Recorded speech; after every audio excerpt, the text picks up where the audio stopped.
কথা ছিল যাদের কৃষি জমি বোরো ধান 2026 সালের অতিবৃষ্টির কারণে জলাবদ্ধতা তৈরি হয়ে যাদের জমি তলায় গেছে পানির নিচে, এই কৃষকগুলা পাবে আগামী 3 মাস 7,500 টাকা আর্থিক সহায়তা। যারা যারা তাদের একমাত্র ফসল জমি বোরো ধান ক্ষেত হারিয়ে সর্বহারা, এবং যাদের একমাত্র ইনকামের সোর্স ছিল এই কৃষি মাধ্যম, যেটি তারা 2026 সালে কাটতে পারে নাই অতিবৃষ্টির কারণে। এই পরিপ্রেক্ষিতে 2026 সালে সরকার সিদ্ধান্ত নেয় আগামী 3 মাস এই কৃষকদের সরকার আর্থিক সহায়তা দিবে 7,500 টাকা করে। বিষয়টা শুনে আমি অনেক খুশি হয়েছিলাম, কারণ আমি একজন হাওর পাড়ের কৃষকের সন্তান। তো এই বিষয়টা আমার সাথে এই বিষয়টা শোনার পর আমার অনেক আনন্দ লাগছিল। কিন্তু আশ্চর্যের বিষয় হলো বাস্তবতা ভিন্ন। বাস্তবতা হচ্ছে 7,500 টাকার পরিবর্তে এখন এলাকায় দেওয়া হচ্ছে মাত্র 3,000 টাকা। আমি গতকালকে এই খবরটা পেলাম। খবরটা শুনে আমি বিষয়টা অনেক আমার কাছে বিষয়টা অনেক খারাপ লাগছে। কারণটা হলো 7,500 টাকা দেওয়ার কথা ছিল, এটা আমার কথা না, এটা হচ্ছে আমাদের কৃষি ও মৎস্য পানি সম্পদ মন্ত্রী আমিনুর রশিদ সাহেব, উনি যারা বলছে শুনেন আগে।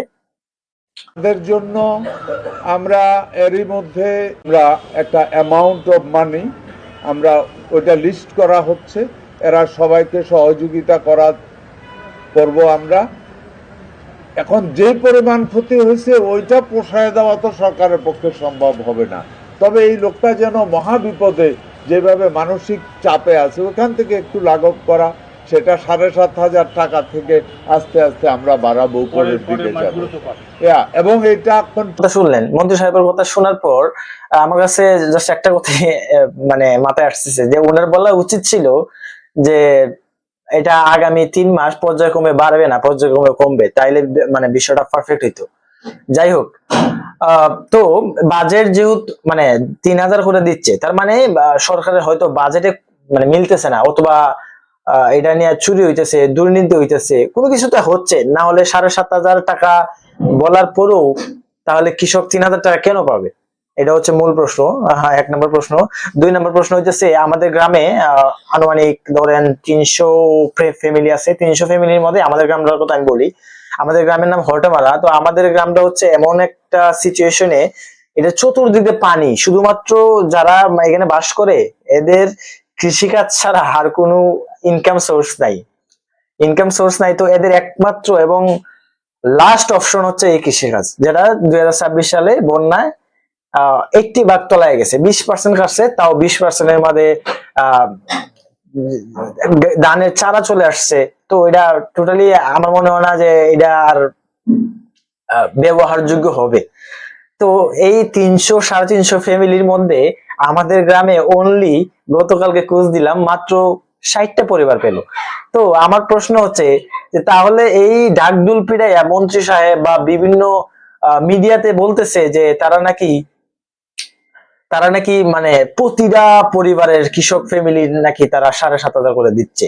তাহলে এই বলার কারণ কি? তাহলে এটা কি জনগণের সাথে প্রতারণা বা দুর্নীতি বা চুরি হইতেছে? এই বিষয়টা আমার আসলে জানার আগ্রহ। কিছু তো একটা হচ্ছে, বা বাজেট কম। বাজেট যদি আপনার কমই হয় তাহলে 7,500 টাকা আপনি কেন ঘোষণা দিলেন? এটা তাহলে আপনি আগে বুঝে শুনে দেন নাই কেন যে আপনার এই বাজেট নাই, আমি এই কৃষকের সাথে এই প্রতারণা করতে পারবো না? আচ্ছা, তারপরে আছে লাস্ট আরেকটা আমি এলিগেশন পাইছি আমাদের এলাকার মানুষের কাছ থেকে যে 60 জনের মধ্যে দিছে, 300-র মধ্যে 60 জন দিছে। এলাকায় যারা ওয়ার্ডের বিএনপি সাধারণ সম্পাদক, আওয়ামী লীগের বিভিন্ন পদে আছে এলাকায় গ্রামে, শুধুমাত্র তাদের দিয়েই নামগুলা লিস্ট করা হচ্ছে। তাহলে বুঝতেই পারতেছেন যে এই লিস্ট গুলা কি পরিমাণে মানে জালিয়াতি হবে। এটা স্বাভাবিক হবে যে হয়তো বিএনপি সাধারণ সম্পাদক বা বিএনপি সভাপতি এলাকায়, সে তো তার আত্মীয় স্বজনের নামই রাখবে, এটা খুবই স্বাভাবিক। কিন্তু আমার প্রশ্ন এই জায়গায় না, সে সুযোগ পাইছে, সে দুর্নীতি করছে। কিন্তু আমার প্রশ্ন হচ্ছে সরকারের আমলাতন্ত্র বা সরকারের ইউনিয়ন পরিষদ থাকতে শুধুমাত্র বিএনপির পদস্থ যারা, তাদেরকে দিয়ে কেন এই লিস্ট করা হচ্ছে? তাহলে কি এই সরকার শুধুমাত্র বিএনপির? এই সরকার কি জনগণের না?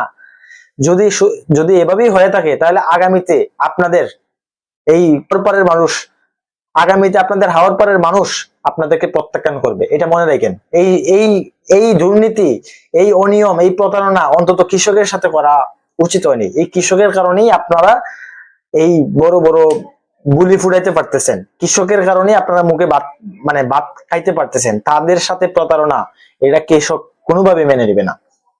সো আমি সুনামগঞ্জ 224 অর্থাৎ সুনামগঞ্জ 1 আসনের আমাদের মাননীয় এমপি জনাব কামরুজ্জামান কামরুল সাহেবের কাছে আমি দৃষ্টি আকর্ষণ করতেছি, যারা এই হাওড়পাড়ের মানুষের এই যে 7,500 করে পাওয়ার কথা এখন 3,000 কেন দিচ্ছে, এটার জবাব দিতে চাইতেছি।